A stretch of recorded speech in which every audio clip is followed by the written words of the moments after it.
What's up guys, welcome to Budget Gadgets. Today I have with me a Samsung device.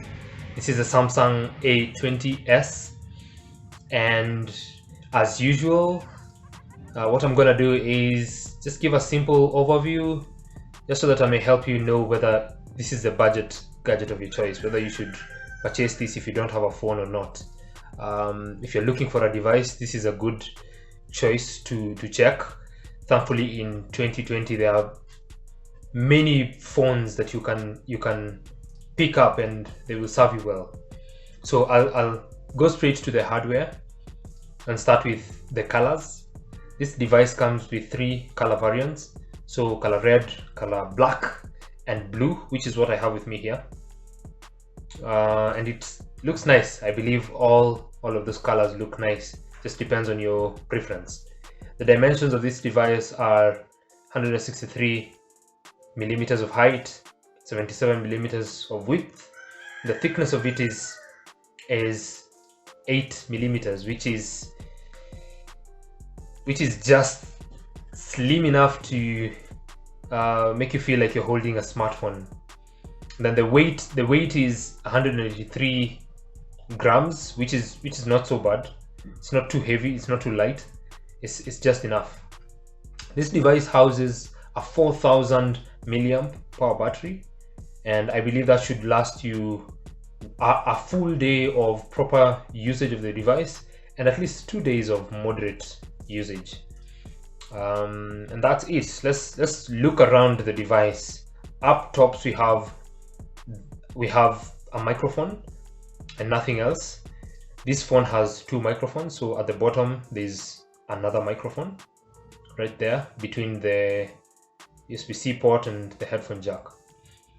There's another microphone, and something of the budget gadgets have not compromised on is the headphone jack, which is good to see. It's still there, 3.5 millimeters of a headphone jack. Then on the left we have a single speaker grill, and then at the middle we have the USB Type-C port, which acts as the charging port and data transfer port. At the right side of the device we have just the power button, and that's just it. On the left side of the device we have the volume rocker and a SIM tray. The SIM tray, I'll open it. This is a dual SIM, so it has you can have 2 SIM cards and a micro SD card. So this one just has one, but it's good to know that you can have dual. You can have 2 SIM cards here. I'll talk about the cameras. At the back we have 3 cameras. Of course, the LED flashlight, and at the front we have the front-facing camera. The front-facing camera is 8 megapixels, and that's just it. And then the rear camera is 13 megapixels, the main camera. Then we have an 8 megapixel ultra-wide lens, then a 5 megapixel pixels depth sensor, and that's about it. The rear camera can take videos of up to 1080p at 30 frames per second. And the selfie camera also can take videos at 1080p 30 frames per second also. So at the back we also have a fingerprint sensor, which is good for the device security. So you can either use a fingerprint or the face unlock, or you can use a pattern, a pin, or a password. And here we have a pattern, which is good. I will talk about the display. Samsung does know how to make displays. That one I give it to them.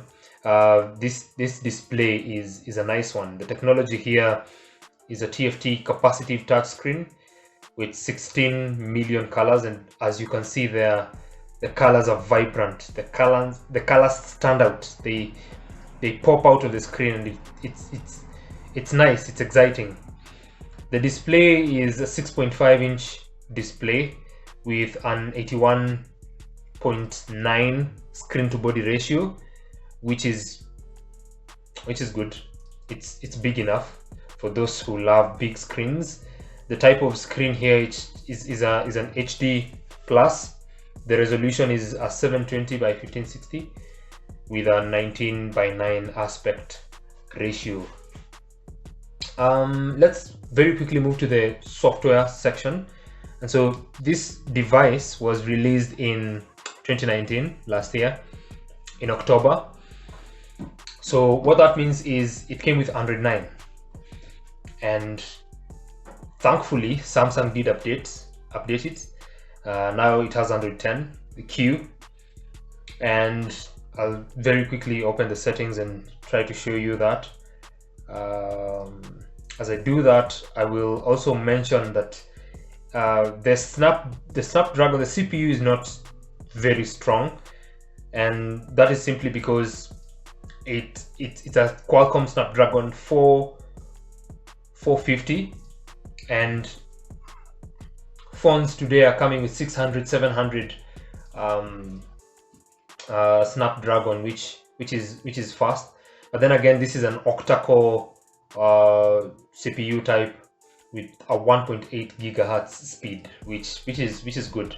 The GPU here is an Adreno 506, which is also pretty standard for a budget device. Again, remember, we are talking about budget gadgets, so you shouldn't expect high-end specifications. As you can see there, it's Android 10, and I've just moved these things around to make it cute.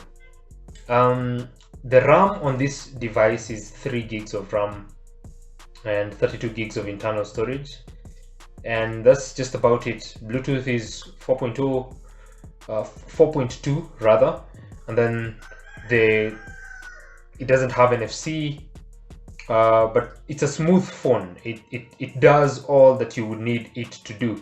If you open a couple of applications, you can see that it's snappy, it's fast. It's not a slow device. It moves quite fast. It opens what you want it to open fast enough for you to be able to view. And as you can see there, it's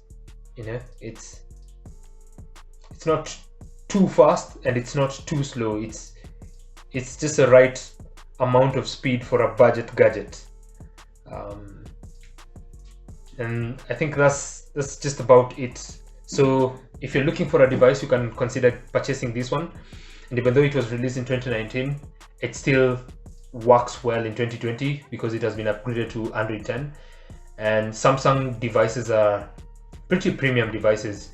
They're budget gadgets, but holding them in your hand, looking at the display, moving around, walking around the applications, you do feel like you're using a premium device. Everything is upgraded. The charging is Type C and all. And so it's a device that I would easily recommend to someone who's looking for a cheap device. I believe it's going for $770 right now, or thereabout. I will post links in the description so you can check it out if you want. If you haven't subscribed yet, please do subscribe. Click on the bell icon so that you may receive notifications for new videos, and I will see you in the next one. Peace.